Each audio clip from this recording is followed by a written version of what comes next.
Welcome to the Splitting Hairs podcast. I'm joined tonight by Kristofer Kracht, the mental performance coach for South Dakota State Athletics and a litany of other teams. And we're excited to have you, Chris. Thanks for joining the podcast. Hey, it's my pleasure to be here. It's always a great day to be a jackrabbit, certainly on the eve of the game we got coming here on Saturday with Montana State. So anytime I can talk some jackrabbit athletics and probably what you're most interested in, jackrabbit football, it's a great day. Yeah, well, we love jackrabbit athletics as a whole, certainly, but football season is for one sport and one sport only in my eyes. No disrespect to all the others, but football is kind of a religion, at least in my household. I say that kind of loosely because my grandma would be mad about that. So I still go to church, Grandma. It's okay. Well, I did. I may have said this the last time I was on. The first day of every college football season, I always text my mom Merry Christmas. And when I was a kid, I'd always wake up and say Merry Christmas to my mother and to my father, and I'd say, "Let's open today's presents," which at that time was, let's watch a bunch of games on the first day of college football. So now this year, I had players texting me saying Merry Christmas. Last Thursday morning, I woke up to a bunch of texts that said Merry Christmas to me. So it was Christmas morning last Thursday, but now we're ready to get on with the rest of the season. Yes, sir. The lingo's sticking. That's good. It's always exciting when certain mantras stick. Yeah, right. Well, I love it. Well, before we dive into learning more about your efforts with the programs that you assist, let me do some housekeeping here. Just shout out to our sponsors. First and foremost, thank you so much to Cottonwood Coffee and Bistro out of Brookings, South Dakota. They're the ride or dies with the podcast. We really appreciate their support. They're located off Main and 6th Ave. That's the bistro. That's where I sharpened my teeth back in the day as a barista. I can't tell you how many coffees I had to throw out and remake, but we live and learn. Get yourself an espresso, a nice coffee as it starts to get cooler here. Hopefully, it's supposed to be about 60 on Saturday, but get yourself some breakfast at the bistro. They got Jacob's granola. They got oatmeal. They have bagels with great spread. They have literally everything that you could want or ask for, farm fresh to table. So that's nice. So you know where it's coming from. Not a lot of hands on it. Not a lot of different people touching it before it gets to your plate. So that's nice to hear. Also, don't forget about their e-commerce. You can go to cottonwoodcoffee.com and set up an auto order subscription. That'll help you get your fix whenever you need it, whether it be espresso, whether it be just the Badlands roast or the Glacial Till. Whatever your flavor is, they've got it for you. So check them out there. Also, shout out to True North Retirement Team. True North Retirement Team is a recent title sponsor of the podcast, but they work hard to secure people's assets at different stages in their lives.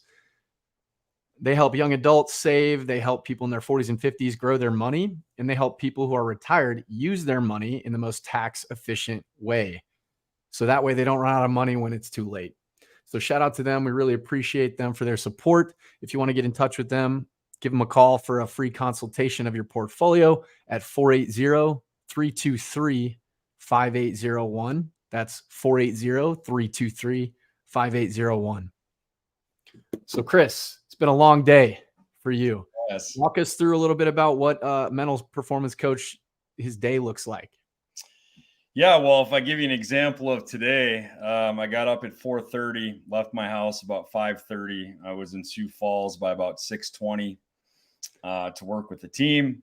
Then I went over to Josiah's, where Mason McCormick's mother happens to own the little eatery there. So I went and had a little breakfast, got it to go, came back in time for a football staff meeting at 9:30. I had one-on-one appointments most of the morning, most of the afternoon. Then we started football meetings at 3:15, followed by practice till a little after 6. And then I hopped in my car and went up and watched our soccer team get a 1-0 win against Grand Canyon University. And now I got home maybe 10 minutes ago, 15 minutes ago. Now I'm hopping on this podcast. So that was my Thursday as an example. What else can we add to your plate? I feel like you got some room in there. Is there a 15-minute block we can schedule something in? We can. Today it was extra coffee. That's what I did. Nice. 15 minutes. So speaking of Nice. Cottonwood. There you go. There you go. Hey, you want to shout out Mason McCormick's mom's spot again? Because I love Yeah. breakfast. It's called steak. Josiah's in downtown Sioux Falls. It's a bakery, coffee shop, cafe, I think is how it's all framed. And so today I had some cinnamon rolls and some caramel rolls that I brought back. I have a player on the football team that we every Thursday we have donuts and coffee together, and we sort of trade off bringing which one. And so today he brought the coffee and I brought the donuts, if you will. It was an extra special treat. Nice. So is that a lineman? I hope that's a hog. It is a lineman, actually. There we go. There Yes. we go. That's cool. Yes. I like So it. we continued our tradition from last year was coffee and donuts on Wednesday. This year we're just doing it on Thursdays. And so Nice. it was my turn to bring the donuts, if you will. And I thought since we were in Sioux Falls, I would bring a little extra special treat. And it was very good. I like it. Creature habit. Sounds like you're building consistent habits and schedules out with your athletes.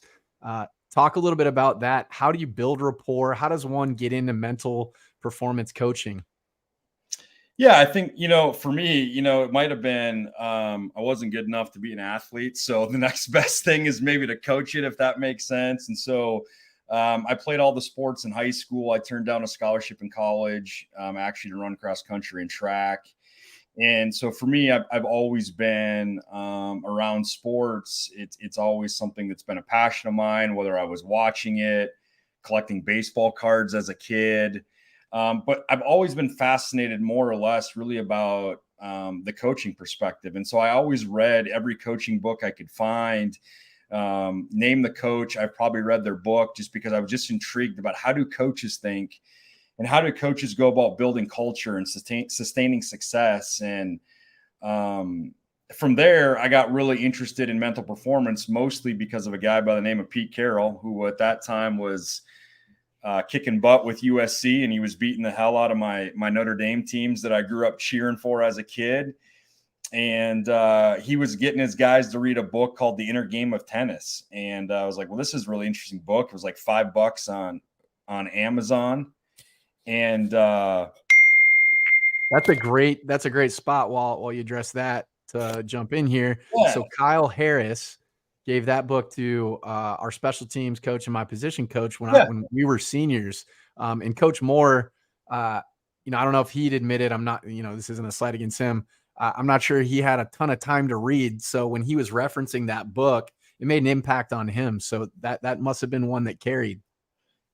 Pete Carroll gave it to, I think it was a defensive end who had been I want to say an All-American the year before, was underperforming, mostly because he was putting too much pressure on himself. And so he had him read this book. Pete Carroll's background was in psychology. He talked about it on College Game Day. And so, like I said, I think it was $5 on Amazon, and I read it. Nice little plug. Mind-blowing. Like, this is amazing. Yeah. And then from there, I just kept reading and reading about it. And I got asked to speak on it a lot. But I didn't feel like I was competent enough to really get paid to talk about it. So I decided I needed to go back to school to actually get a degree in what my degree is in applied sports psychology. So being able to take these high performance theories and not only teach them to coaches and athletes, but be able to distill them down so ultimately they can apply them on the field, in the pool, on the court, wherever it may be for them. That's the applied aspect of it. So while I could go be a researcher, if you will, what I was most interested in is how do we take these theories and actually apply them on the field to drive a higher level of performance and to sustain success. That's what most intrigued me. I like that. Research is so much statistical analysis. It could make you keel over on the spot. Yeah. So I think you picked that like theory to practice. That's really what we're trying to accomplish with applied sports psychology. Nice. And so your business then, is it Speak to Compete? Is that kind of folded under all your efforts, or? Yeah. So I have a public speaking consulting business. That's what my background was in originally. And so I started that with my wife. Actually, we both had a background in public speaking. So we've helped, whether that's corporate speakers, we've helped high school speakers that are in competitive speech and debate. We've helped some college teams. That's where my background sort of started. And from there, then I launched Kracht Mental Performance mostly because I had to do that in order to work with several teams here at South Dakota State, as well as other universities as well, just to create an LLC, if you will. Nice. So that allowed me to be in a consultant role with a lot of different teams.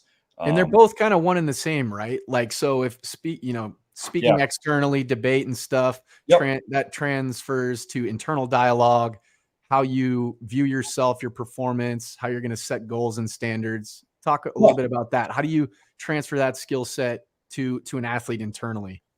Well, the first thing that we talk about is really like part of our foundational element of confidence is really about how do we talk to ourselves. So the research tells us that what you say to yourself is 10 times more powerful than what anyone else can say, right? And that's true if what you say to yourself is something that drives high performance, or if it limits high performance, it's 10 times more powerful. We know that if you say it out loud, that makes it 7 times more powerful than that. So just saying it and then saying it out loud, that's 17 times more powerful than if you didn't say it at all, as an example. So one of the things that we work on with every team that I work with, or every athlete, is really beginning with, how do you talk to yourself? Do you talk yourself into high performance, or do you talk yourself out of high performance? And the example I oftentimes use is, I was talking with a coach, and he likes to golf on the weekends. And I said, what do you do when you get a hole that has water? And he says, well, Chris, I go into my bag and I grab one of those really crappy range balls, and that's what I use. And I said, well, what normally happens then? He said, oh, it goes plunk right in the pond. And I said, well, why do you use that range ball? He's like, well, why would I spend, whatever, 10, 12 bucks for a Titleist one and put that in the water? And I said, so you've already predetermined essentially that it's going in the water, right? And so most golfers, when they get over the ball in that moment, they say to themselves, don't hit it in the water. And what our brain is actually doing subconsciously is it's actually working to hit the ball Into the in the water. water, right? Yeah. Rather than saying hit the ball on the green, we oftentimes then talk ourselves out of high performance. And so my experience has been with most high performers is those that have performed at a high level consistently, their self-talk game is really, really good. And that doesn't mean it's always positive, right? So there's no research that actually says that speaking positively to yourself actually works. That's correct. Everybody who thinks The Secret is real, you might want to revisit that. Now, the research does say speaking negatively to yourself does not work, right? So what would you take the alternative? Yep. And I think you and I have talked about this a little bit before. I mean, one of the concepts that we talk about here a lot, particularly with the football team, is how do we think neutrally? Yep. So the example that I always use is, we were down 14-0 to NDSU in the game in the fall up in the Fargo Dome. Maybe played one of our worst halves of football the entire year. There's not a lot to be positive. I mean, we were fortunate to be down probably 14 points at halftime. But when you walked into our locker room, there was no panic. There was no yelling. There was no screaming. There was just a lot of neutral thoughts being said. We need to get off blocks. We need to stay on blocks. We need to wrap up and tackle, things of that nature. And those are thoughts, actions that we actually can control. We believe them. And it's the next action that I can take that actually can lead to success. And so in that moment, it's kind of hard to be positive considering how we played. But we also know being negative is not going to help us play better in the second half. So part of that self-talk really comes back to, what have I wired into my brain? Not just in that moment. It starts well before the moment actually happens. A lot like hydration, right? Like Exactly. if you're hydrating the day of, it's far too late. Like you've already been beaten. So it's building that foundation and just adding brick after brick after brick, starting with your internal dialogue. So then talk me through, it's mind, body, breath, correct? Those are kind of your 3 pillars. Yeah, we talk a lot about how, your mind's gonna drive your body, right? And one of the things we talk about is that if you can have thought control, if you can have breath control, then you can have thought control. And if you can have thought control, then you can have body control. And so that all goes back to can I control my breathing, which then allows me to control my thoughts. And if I can control my thoughts, then I'm more apt to be able to control my body, right? And what I mean by control our thoughts is we really don't control the first thought that pops into our head. So I have no idea why, for example, you might be driving down the road on a very sunny day in some beautiful scenery in the middle of July, and all of a sudden you start thinking about Thanksgiving dinner. I don't know why that happens, right? But it's the second thought that we really do control. So what do we do with that first thought is what we really control. And so high performers have doubts. They have negative thoughts. Every high performer does. That's not unique. That's just, as I say to our athletes all the time, that just means you're human. But what high performers do is they know what to do with that thought. Do I believe it? Does it have any evidence? Am I going to act on it? Or am I going to choose to replace it, change the channel, or in some cases, just let the thought float by like meditation, right? Just let the thought and not get hooked on it. Just noting, I think they call that. Right, exactly. And not let it hook me, right? An example I always use is like with a fish. Like fish are kind of stupid if you really think about it, right? Yep. They eat some food that doesn't even look real necessarily for what they normally eat. And then they get hooked and they can't get off of it.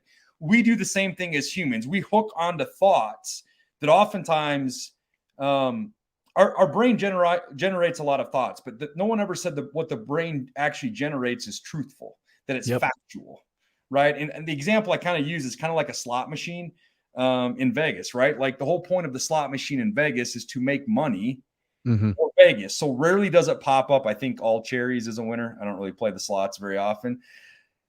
That's like our brain. Our brain's whole job is to keep us safe. And so it creates a lot of negativity up here. Rarely does it generate something for us that's a winner, right? That's all cherries.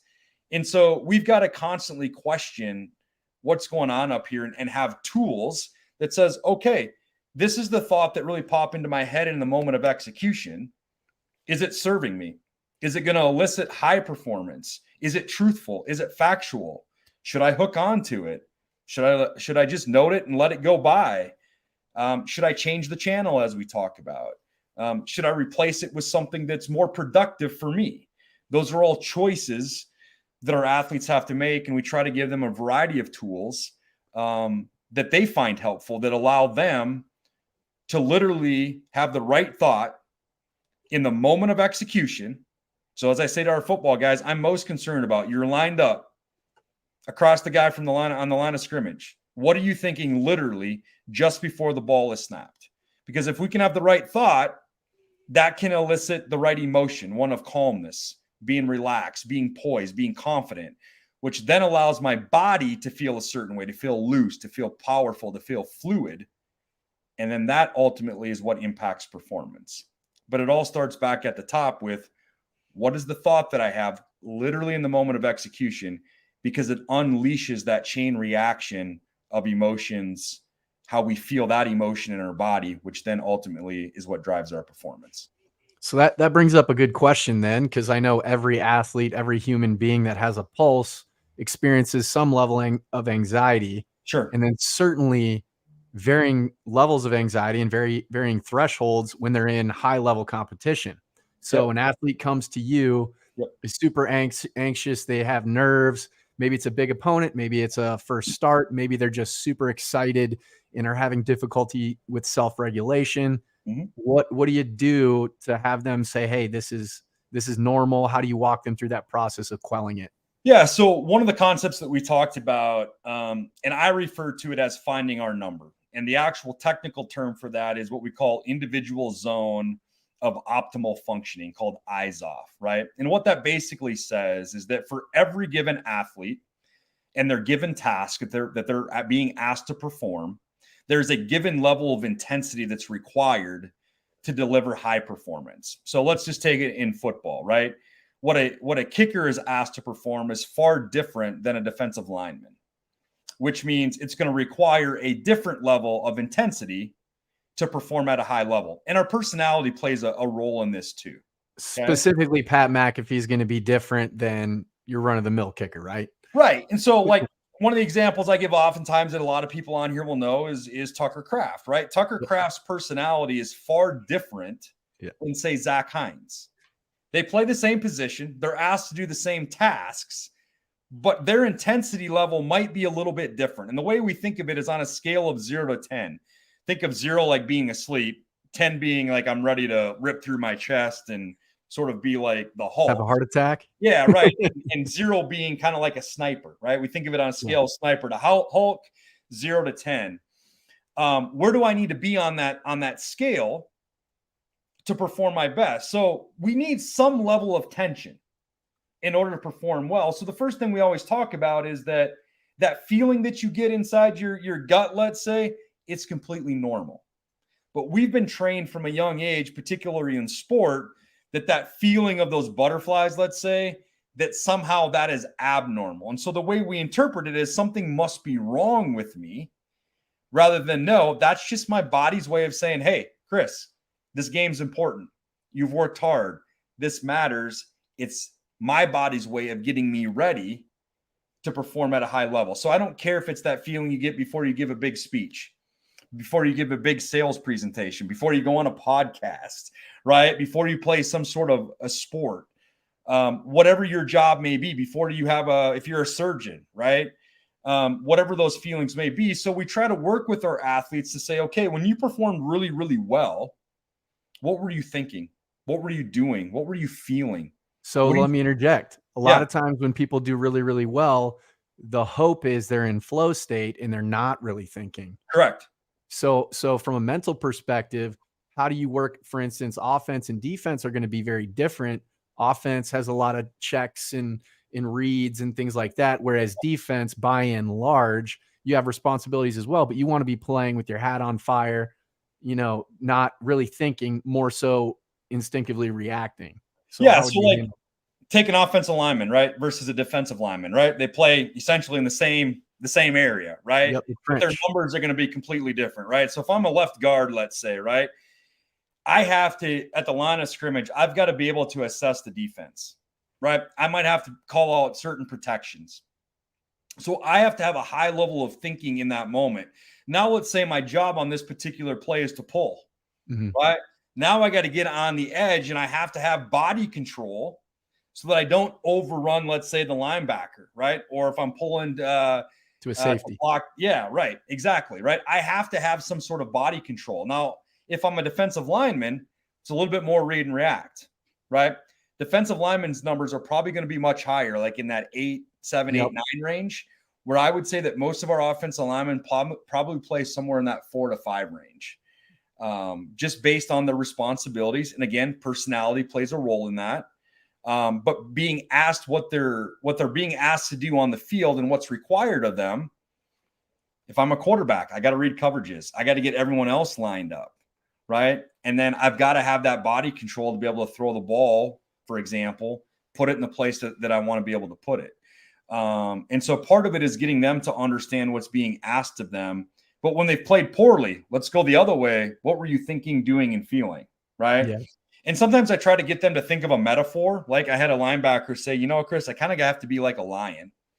I got to be able to stalk my prey, but I got to be able to pounce when the moment comes, right? And then I had said, well, if you were thinking about it when you played poorly, what metaphor could you use? He's like, oh, I was like a kindergartner, right, on the first day of school, and I'm just bouncing off the walls. Yeah, right. That was his example, and so it gets them to just think about. And then we try to give them the tools to like turn up the heat or cool it down, right? We got to be able to turn it up and we got to be able to turn it down. And so take Saturday, for example, I could care less what number of guys are at on Saturday. What I care most about is what number are you at that moment and what number do you need to be at to play your best. My guess is on Saturday night, our numbers might be a little bit high. Why? 20,000 fans. It's a blackout. We're playing Montana State. But again, they've been given the tools well before the moment, right, to be able to control that number, not just at the start of the game, but also throughout the game, right? So big plays. What if I miss a tackle? What if I throw an interception? What if I get beat on the deep ball? All of those things in game will impact our number. And so we've got to find our number, play in and play out, drive in and drive out, because it's not static. Right? So do you just bring it back then to their self-regulation with the tools that you've provided? Because when you look at the game as a whole, for instance, this Saturday, really theoretically, shouldn't it just be a situation where it's a game like any other, where they're trying to quell the noise, the static, as you just put it, in it's kind of one of those things where the moment shouldn't be bigger than it needs to be to execute, where everything's just right in front of you, play to play. Is that talk me through that? Because whatever you're doing, like clearly at every different position level, I'm seeing Mark, for instance, temper his breathing literally on game, on field play. I'm seeing guys do it on the sideline. I'm seeing guys, be an extension of yourself and help regulate each other on the sideline. So walk me through how you help them manage the moment of a game like Saturday. Yeah. So, I mean, we've talked well in advance. This game isn't any different. Like, this team is obviously mature. It's been in a lot of big games before. But we talk about our pressure principles, like how do we handle pressure, right? And part of that is really understanding that we're going to let everyone else make this game bigger than it needs to be, right? We understand what's at stake. We know what the rankings are, and we know what maybe the implications are way down the road from now, where there's a lot of football to be played. So we're not going to make it bigger than it needs to be, but at the same time, we're going to embrace the hell out of it, right? We're going to embrace everything that comes with it, because not very often do you get to play in these types of games at home, in front of your fans in a blackout at night, coming off of a rematch in the semifinals. So we're going to embrace it. And part of that is also embracing the expectations.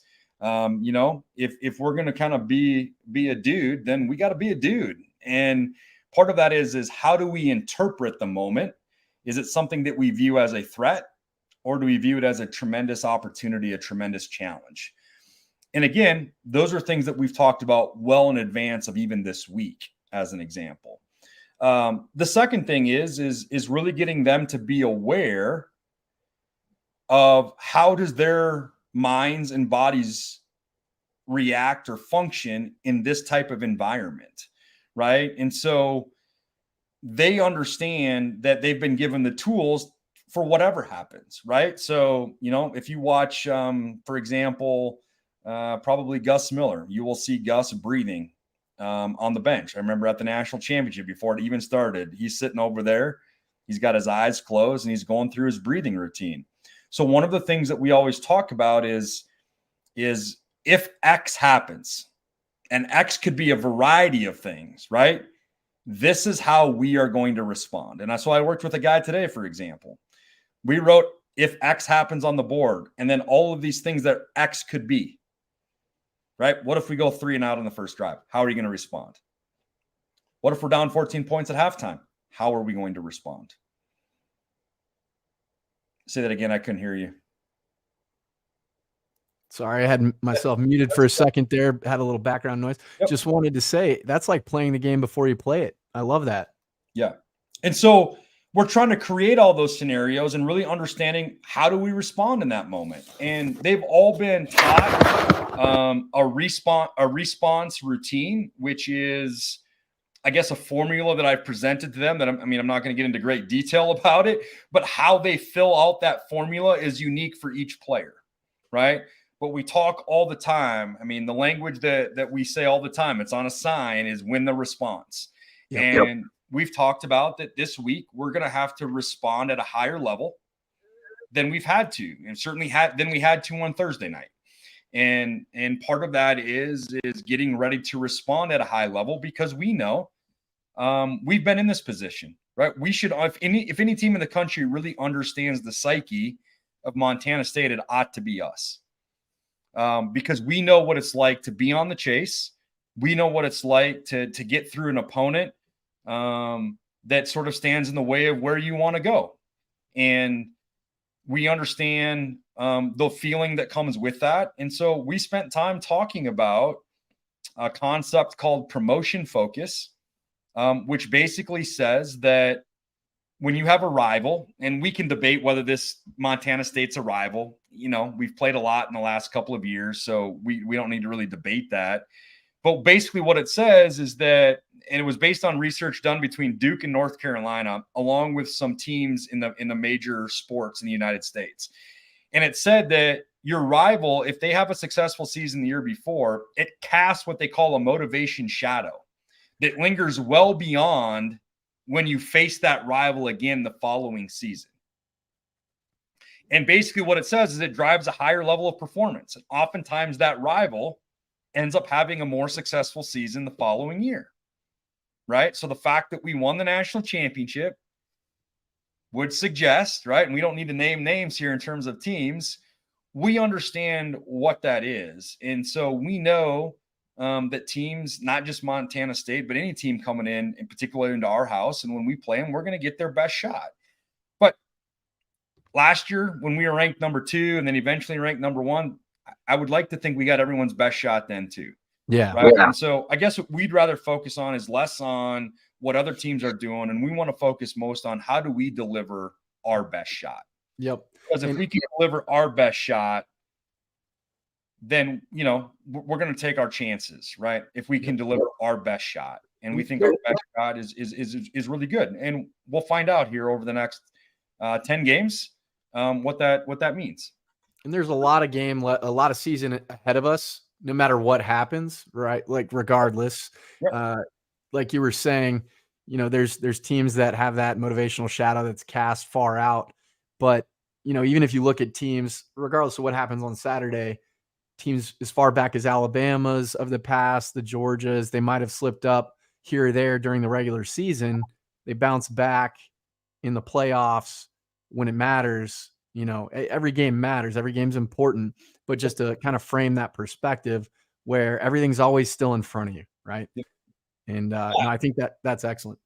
I think we've chosen to embrace it. And like I said, we understand what's at stake, but we're also not going to overhype it. But we've followed our routine, right? What our routine is our routine. And we think we've got a pretty good one. And that routine isn't going to change whether we're playing Montana State, playing Alabama, or playing the Kansas City Chiefs. We're going to follow that same routine. And I go back to the head coach of the Eagles. I think he was interviewed the day of the Super Bowl, and they sort of asked him that. And he said, hey, we followed the same routine, and we followed every Sunday for the last how many ever games, right? And it's got some nuances because it's the Super Bowl, but that we did the same thing in the national championship. We followed our same routine, and we think routines are what create consistent habits, and those habits is what drives consistency. Yeah. Obviously, it's paying some dividends because you're certainly seeing the Jacks of the past ascend to new heights by kind of getting over that hump. Historically, maybe a game here, a game there that kind of hung in the balance. Ball could have bounced either way. Now they're more favorably bouncing in the Jacks' favor. So I think when you look at essentially, keeping everything in front of you, keeping the right frame of mind, understanding your number.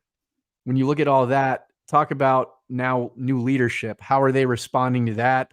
Obviously, they've had Coach Rogers under the helm as a coordinator and a position coach for a really long time. He was a teammate of mine. We've documented that pretty well and clear by now. I know how his mentality is. Yeah. And I used to feed off that as a player. Are you seeing the same as his athletes under his stead? Yeah, the first thing is I'm humbled and fortunate, when Coach Rogers became the head coach, he'd asked me to continue in the role that I am right now, serving the football team. And I'm humbled by that, to be able to help him with that transition. And Coach Rogers and I have worked closely just on messaging, right? And part of that comes from obviously now he being the head coach, and he's now in front of the team, not the whole team, where before he was in front of the defense mostly, right? And obviously we have several new staff members. And so there's a lot of new messaging that needs to take place. And we've worked closely on that. And I think that what you're seeing is, I think all teams are a bit reflection of their leader, right? And so if people ask me, like, oftentimes, what's the biggest difference now within the program? And I don't know, there's a lot of differences. Sure, there's little things here and there, but I would say one of the differences is I think our intensity, particularly at practice, has been raised. And that's something we worked really hard on this off season. Like, I don't, does that coincide with Coach Rogers? It does. But we also worked on it this off season, where we spent some time as a team really talking about, what does it mean to compete? What does that look like? How do we define that? What does it look like in terms of behaviors and in terms of actions? And so when you have a team that we think is deep, and you really increase that compete level, imagine the type of competitions that are taking place, whether it's ones versus ones, twos versus twos, even against our scout team, as an example. When we raise that compete level, then we're all going to get better, right? As a result of that. And so I think that's one thing that this team has really taken on is Coach Rogers' intensity in terms of how we practice and the way we practice and the tempo in which we practice. I think that's been cranked up a couple of notches from maybe what it was a year ago. I love it. I love it. Obviously it's been pretty well known. Coach Rogers is a highly competitive person. He's carries himself in a serious way, but he's also very contemplative, right? He's a smart guy. And I think one of the most interesting things for donors to know, alums to know, who maybe don't know him too well on a personal level, is he's very smart, right? And complacency is not a word in his vocabulary. So I know that this team, one of the questions that I kind of wanted to ask is with respect to, how do you prevent the team from becoming complacent after reaching new heights and being the king of the hill now? But that's not even really something that would enter the thought process of guys who are coming back to increase their draft stock, increase personal goals, and reach new heights for themselves on an individual level that will only help the team moving forward. So when you look at a guy like Coach Rogers, who's always willing to learn and grow, keeping you on staff, being humble enough to ask for assistance with messaging, knowing how to delegate, building a young and hungry staff around him that has really high football IQ. They've done it themselves as players, and they understand the region from a recruiting perspective. So all these elements are coming into place, and you're starting to see that reflected in the personality of the head coach. So from that perspective, how are you seeing the guys respond to the new staff? Yeah, I think one of the assets of this staff, and it's not necessarily unique to this staff. We've had it before this, but I think one of the things that Coach Rogers really emphasized is he wanted to hire coaches that were great with relationships. And this generation in particular wants that relationship, and they're going to fight hard for their coach because they know deep down that they value him first as a person and as a football player, in this case, second, right? And so we took some time this off season, which we've done the last couple now, but was really important this off season for our coaches, just to spend time with the guys building those relationships, so that we are sticking true to believing that you're a person first and an athlete second. And that's what matters. And so I think what you will find is that the relationship component within the program, I think every college football program in the country says they're a family, right? I think sometimes it becomes cliche. It's a cool thing to put on some poster on the wall, signage in the locker room. But as I tell recruits all the time, like, what are teams doing to actually develop that family? And so, whether it's having guys over to their house, for example, and cooking for them, whether it's us sitting down and breaking bread together at training table, as an example, whether that's non-football meetings. We had a position group today, for example, that spent a couple minutes at the time answering some questions at the beginning. That was talking with the position group. It was awesome. Like, we just spent 5 minutes really getting to know each other again. And so I think that relationship component is what's most important. And obviously the second part of that is at the end of the day, coaching is teaching. Right. And so people ask me, what do I do all day? Well, really, I teach. That's what I do all day.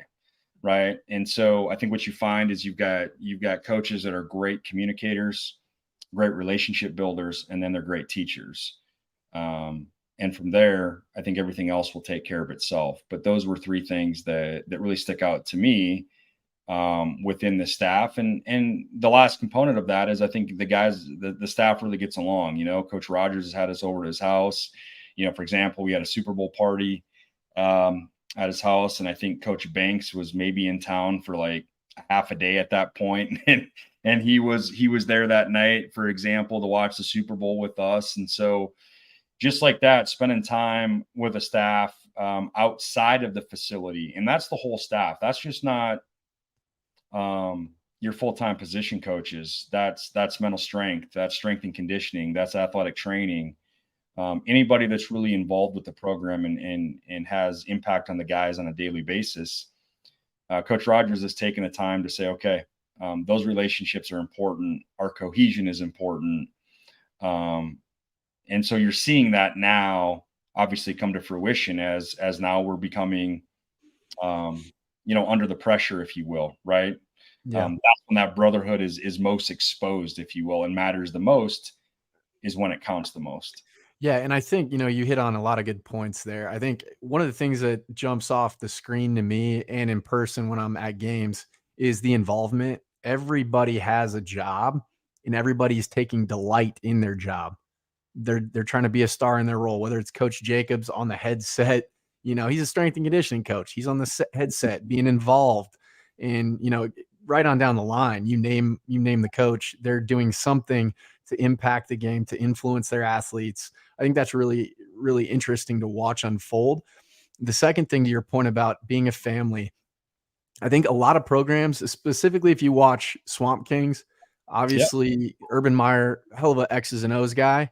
But the way he ran his program, aside from getting incredible athletes in Florida in the South, was it felt transactional and to a large degree, like, hey, you need to succeed so I don't get fired, so we can win championships. Yep. And that was a very conventional approach historically in the echelons of college football that I don't think really pay dividends long term. Now you're starting to see the shift to more, I got to treat this kid like a player, or like a person first, rather, because they are a person first and they have dignity and they should be treated with respect. And the competitive nature of Coach Rogers and being clear on messaging in collaboration with you and the rest of the staff and through Coach Stig's mentorship, I think will only help earn trust. They respect his work ethic. They respect what he's done as a player. They respect what he's done as a coach, earning a coordinator of the year, national titles. I think that when that trust starts to fall into place, then when they're at their worst, they'll be vulnerable. Like one of your key components on your LinkedIn page was talked about vulnerability. Mm-hmm. And that's hard to get a bunch of, quote unquote alpha males to do. So talk me through that process. How do you get them to kind of soften up, open up to you, guys that are otherwise zipped up? Yeah. I mean, I think that part of it is we have to model what it is we're asking of them or trying to teach them, right? So part of it is, as coaches, we have to be vulnerable too. And so I try to, the best I can, to model that every time I have the opportunity to talk to the entire team is to model that vulnerability. And I think what you see is, as obviously as our coaches become more familiar with each other and obviously with the players, and as Coach Rogers gets more comfortable, you see that become more common every day too, right? But we spent time in this off season in small groups, and some of our questions that we asked the guys to really think about and reflect on required them to be vulnerable. And so, like, for example, we spent some time talking about, why do we play football?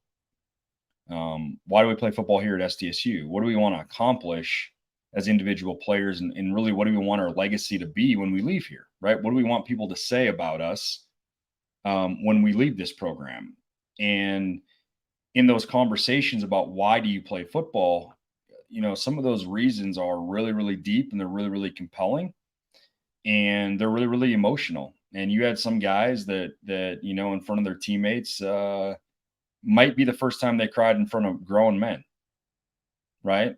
and not because they were, like forced to by any means. It's that's what compelled them to do it in answering that question. And so when you get them in a space where they feel comfortable, and a lot of people will ask me like, what were some of the strengths of last year's team? And I think that one of the key things is you had an overlapping of groups. Like if you walked into our locker room, you wouldn't know who's on scholarship, who's a walk-on, maybe besides some size and facial hair. Like you couldn't tell who's a senior and who's a sophomore, right? And so you had these overlapping of groups, position groups, ages, races, etc. And because guys felt comfortable being who they are and felt like they were accepted for who they were, they could go out there and risk it on the football field, knowing that even if they failed, they've got this brotherhood that supports them. And because they felt accepted and they felt comfortable in this environment, they can play free. They can play loose.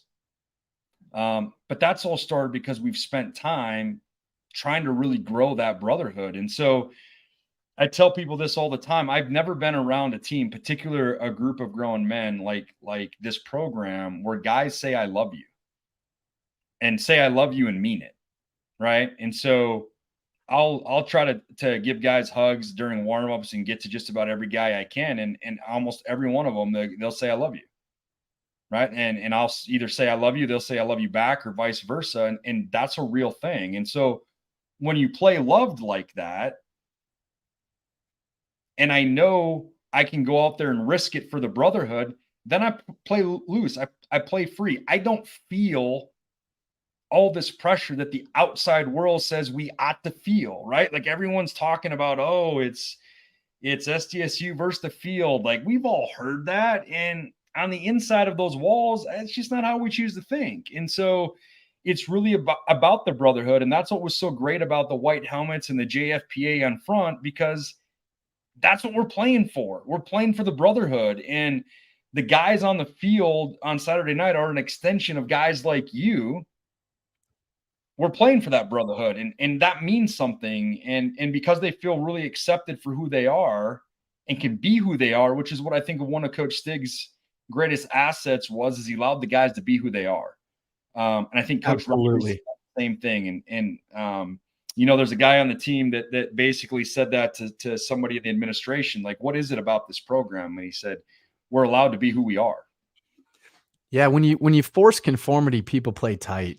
Mm-hmm. And you force people into lockstep. It might look cool when you're doing jumping jacks in warmups, but how does it translate to the field? How does it translate to the classroom? I can tell you right now, I didn't always like my teammates at all. It was hard to find some commonality because I'm a nerd, an absolute nerd, stuck in a quasi football type body. And it's hard sometimes to find that commonality. But I'll tell you this right now, I love my teammates. Like going up to Iowa City and just being around them, or meeting them for the national championship game, having guys that I've stayed in touch with throughout the course of our, adult lives here, having them stay at my house. And it really is different when you bleed with people and you struggle. When you have that respect and that trust, it does transfer into love. But I will say this, I think you'd probably be hard pressed to find a lot of organizations collegiately at all the levels that really say I love you as much as I do hear the Jacks say it. Yeah. And there's something in that, I think. It's powerful, right? Like we talk about sort of love over fear.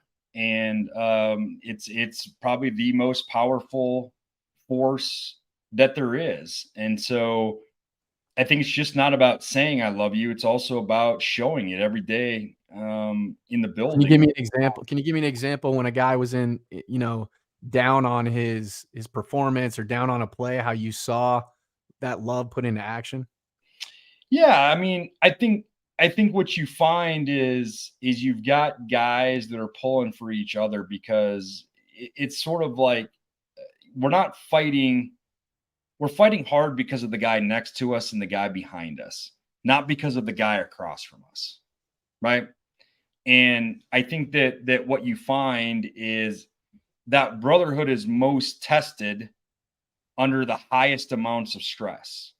And so you can think back to being down 14-0 at halftime to NDSU, or down, I think it was 17 points to UND. in the first quarter.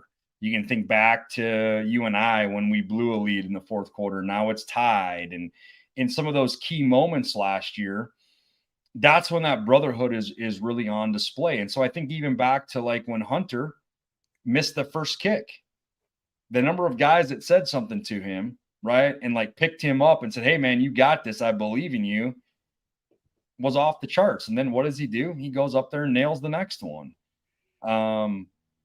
That's just one example, but it also goes back to whether it's offense and defense as an example, pulling for each other on the different sides. You've got which is very different than how it used to be.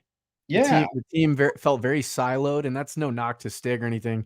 We Yep. were just so compartmentalized as a whole squad that it just became very difficult to, oh man, the offense didn't do their part, or just to get really edgy. There was a different edge maybe Yep. back then. Maybe I'm getting too old, but it's just not like that anymore. Well, and I think, if you watch Thursday night, the amount, and I noted this when I talked to the team on Saturday, is that the amount of joy that guys had for other people's success was really, really cool to see. Like, who was the first guy to greet Chase Mason after that touchdown? It was Mark. Right.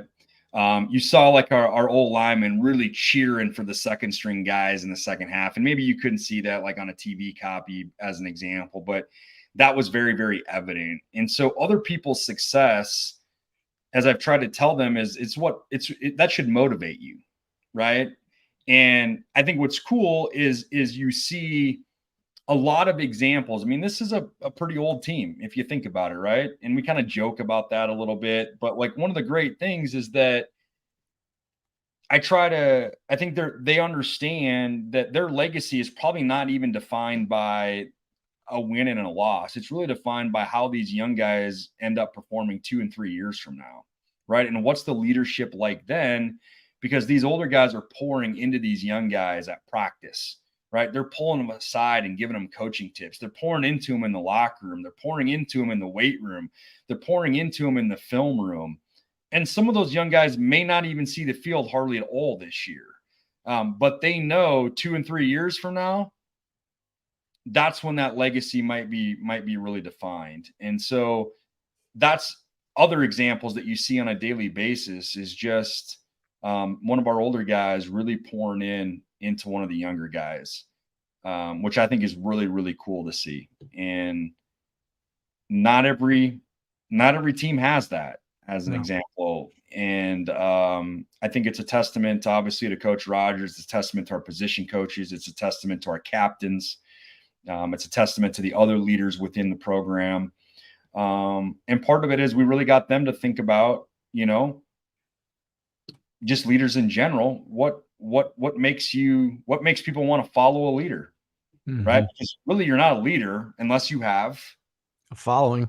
Followers, right? The first follower is probably the biggest leader, right? If you think, because he takes the risk to follow. 100%. And so we spent a little bit of time talking about that too, whether that's in a team setting or individual settings, and that's all part of it too. And so again, a lot of the things that you see in the fall, that foundation we hope has been laid starting in January, whether that's through winter strength and conditioning, through our summer conditioning, through mental strength training that we're doing, through all of those coaching sessions and just everything that takes place. We hope that it shows up in these 11 opportunities that we're guaranteed. That's when we hope all of that comes to fruition, because we only get 11. And so we'll try to make them count. But there's a lot of work, as you know, obviously as a former player, that goes into those 11 games that the average fan just sees now. Starting in August. I mean, I wasn't the greatest at math, but I know like my average play count was like 40 plays a game, 6 seconds a pop. That's 240 seconds. Yeah. Times 10 games. It's 2,400 seconds divided by 60. I'm playing about 40 minutes for an entire regular season. So you get 40 minutes to be at your peak performance each time. Talk about being grateful for an opportunity. We have a countdown that, like, how many days to the next game, but then how many days do we have left together? that we're guaranteed. Right. And so I think the last time I talked to the team, we were at like 77 days or something like that we are guaranteed together. That takes us up to the last game in November, obviously before playoffs. That's all we're guaranteed. And so when you think about that, it's like, wow. When we started fall camp, that was over 100, and that's not that long ago. And, I think Kobe Bryant said the biggest mistake we make is thinking that we have time. And, that's true. And it's so never been truer for him too. Yeah, right. And so there's got to be some urgency to it. And part of that is reminding them, as not every part of football is fun. It's not every day is enjoyable. Not every day. On that point, sorry to interrupt you on that point, but I want to ask this question. Yeah. Not every day is enjoyable for an athlete that blows an ACL, or an athlete that needs shoulder surgery or breaks their collarbone, like we've seen. How do you work with them to make sure that they're not going into a ditch, right, mentally? Yeah, I think the first thing is it gets back to that brotherhood, or take the soccer team, that sisterhood, if you will. It's getting those, not letting them know that they're forgotten, right? Like, they're still a member of this team, they're a critical member of this team, and we want them to be involved in the program as much as we can. So the sooner we can get them around, the guys, the ladies, whatever it may be, I think the better it is for their own mental well-being. And so how can we involve them and keep them a part of what they're doing, right? So, Chase Mason, for example, last year, he did all of our signaling, right? Mark did it the year before that, right? As an example. I think the second part is to get them to be really honest and upfront about how hard is this going to be? What are the tribulations that they're going to go through over this next, whatever, 9 months it may be? And really be upfront about that. The brain doesn't like surprises. And we have to give it factual information. Otherwise, when we go into it and it gets really, really hard, then we want to give in, right? But if we know going into it, it's going to be hard and we've got the resources to deal with it, then when it happens, we can say, okay, yeah, the brain will say, yeah, you said it was going to get hard, but here's what we're going to do about that. Here's how we're going to respond when it gets really hard. We try to mark progress. We celebrate the smallest of victories, right? If I can bend my knee a certain percentage, a certain angle, certain degree, whatever that may be, like, it might be minor, but we're going to celebrate that like we just won the national championship, right? Because that's a big deal in your process. And so we try to celebrate every one of those milestones. We also ask them to think about really what's the opportunity within this, right? What might be something that you can grow as a result? And so I think if you were to ask Mark, he became a better student of the game as a result of that injury. He got to spend time with Chris Oladokin in the film room and learn from an older guy about how do you break down film and what do you see? He probably doesn't spend that time like that if he was playing, as an example. Some people choose to pour more into an academic degree and an internship. Some people pour into the mental side and say, hey, I can't do things physically, but I can come back really, really great up here, as an example. So what's the opportunity that's presented to you as a result of this injury? And I would say the last thing is really try to get them to understand gratitude. What are you grateful for, right? And what can we look forward to tomorrow? What are you grateful for today? What's something that you're looking forward to?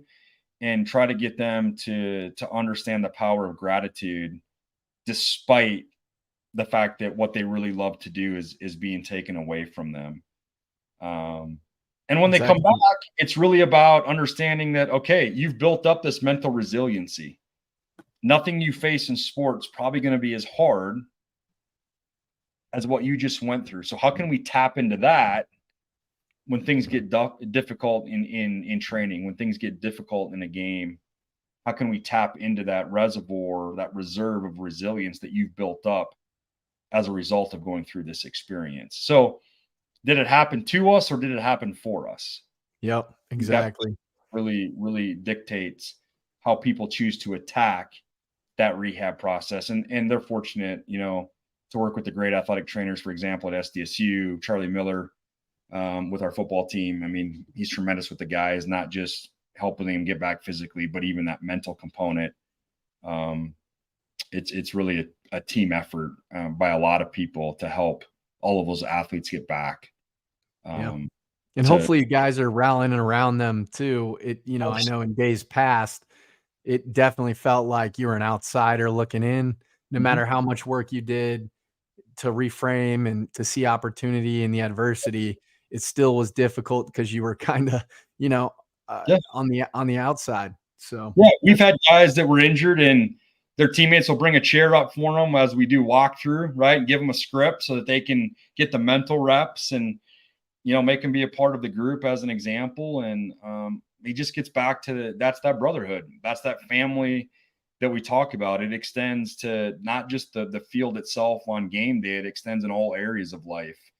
And if we're gonna challenge them on game day, right? For example, we're going to need someone's best in the fourth quarter. And maybe the first 3 quarters hasn't been great for them. And if we challenge them in that moment, we can only challenge them as far as we've built that love well before that, right? If they don't really know that I care about them when their mom was going through breast cancer, right? Or when their grandma died, or maybe when they did poorly in a chemistry test. If I wasn't there for them then, it's really hard to challenge them in the fourth quarter on the road at USD when we need them to deliver their best. Yeah, no doubt. So as we're talking about rallying around folks, what would your best message be for fans when a little adversity strikes? They got to find their number, or what are we telling them? Yeah, I mean, I think we always talk about belief wins, right? And I'll be honest with you, I think any team really feeds off of that emotional energy that a crowd brings. It's contagious, right? It's contagion. It's called emotional contagion for a reason. And so when you create that atmosphere inside the stadium, which I hope is electric on Saturday night, our guys feed off of that. They feed off of that when they're tired. They feed off of that. Maybe let's just say we're down, right? They feed off of that and believe that, hey, we can handle these tense, these pressure moments because we got this crowd that's backing us, as an example. And so all of that is contagious for our athletes. And so the more that we can create that environment that's positive, that's got tremendous energy, that's all contagious. And I'd be lying to you if I said our guys don't feel it, don't hear it, and it doesn't impact them, because the research tells us that it does play a significant role in overall performance. And so it can make our guys quicker, faster, stronger. It can make their effort level go up as high as 7% extra, right? According to the research. False starts can be contagious too. So let's get those rocking. We want the crowd to impact the other team's offense. We want them to be quiet when our offense is on the field. We want the band rocking. It's going to be great. I'll be honest, right? I mean, one of the best atmospheres I think we've been in is when we went out to Montana State. It was a tremendous environment out there to play a college football game. That's what you want college football to be. Yep. Well, now they're here, and the temperature is a little bit different than it was in December. So now I hope that on Saturday night, obviously it's a sold out stadium, that we return that favor and create a tremendous environment. Because that's part of why you play college football, is to get to play in environments like this. We've played in some great environments, obviously at the Fargo Dome, down in Frisco. And now it's our turn. And I think that our fan base on Saturday night will deliver. I think someone maybe posted on Twitter, Virginia Tech's entrance in the stadium, right? And we got something similar, and it would still get new. Obviously, it's still new to the fans, but I hope that on Saturday night can get the place rocking and jumping up and down, and because it makes a tremendous impact. As a mental performance coach, the research says that, and we have to plan for that when we do go on the road. And so now that's part of our home field advantage, is our fans get to be here and hopefully create that environment. Well, I'm hyped, Chris. Thank you so much for sitting down with me. Your definite value add. Just before we go here, I want to shout out to all the fans. It is a blackout. I'm wearing black again to remind you, wear black. If it doesn't say Jackrabbits, just black yourself out in some other form or fashion. We won't hold it against you, but next time, plan ahead. And want to shout out Jocelyn Ray Photography. She's going to be on site for the Splitting Hairs podcast, getting some great shots. She's already got a great portfolio of football shots from the previous game. She has great work. So check her out on Instagram. Want to shout out our sponsors one final time. Cottonwood Coffee and Bistro out of Brookings, South Dakota. Make sure you send them some love. Check out their website for the e-commerce stuff if you want to get stuff on auto order. Also want to shout out True North Retirement. Thank you so much for all you do to help secure people's assets at every different phase of their life. Make sure they don't have to pay too much taxes. Make sure their assets are secure. If there's a death in the family, whatever life throws at you, thank you so much for their support of the Splitting Hairs podcast. And we already got our predictions for the week. I'm not going to hold you on the spot and make you predict anything. Hopefully the guys go 1-0. I know they're hyped for this. It's been a long one in the waiting for, I know, Montana State. We're going to get a good shot, but I think it's going to be a great atmosphere to play some ball. So thank you, Chris. And with that, go big, go blue, go Jacks.